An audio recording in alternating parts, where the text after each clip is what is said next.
Welcome to 95 news. Yamini గారు, మీరు అంటే టూలెట్ బోర్డ్ చూస్తున్నారు. యాక్చువల్గా ఇల్లు కోసం వెతుకుతున్నట్టున్నారు.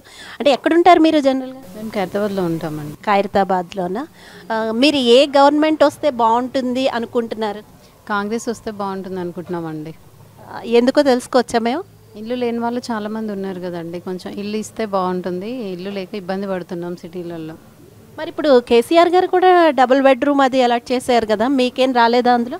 లేదండి, మాకు రాలేదు. మేము ఒక 25 ఇయర్స్ నుండి సిటీలోనే రెంటెడ్ ఉంటున్నాము. సో మాకు డబుల్ బెడ్రూమ్స్ అలాంటివి ఏమి అలౌడ్ కాలేదు. అప్లై చేసుకున్నాం కానీ ఇవ్వలేదు ఇంకా. ఎప్పుడు అప్లై చేశారు? నేను 2019లో అలా అప్లై చేసుకున్నానండి. 2019 నుండి మా పుట్టడం అంతా ఇక్కడే. మేము అమ్మ వాళ్ళు చిన్నప్పుడే బై బర్త్ ఇక్కడే వచ్చేసారు వాళ్ళు. సో అప్పటి నుండి కూడా మాకు ఇల్లు లేవు, రెంటెడ్గానే ఉంటున్నాం అంతా. అయితే డబుల్ బెడ్రూమ్ ఒక్కటేనా కారణం, ఇంకేదైనా కారణాలు ఉన్నాయా కాంగ్రెస్ గెలవాలనుకోవడానికి?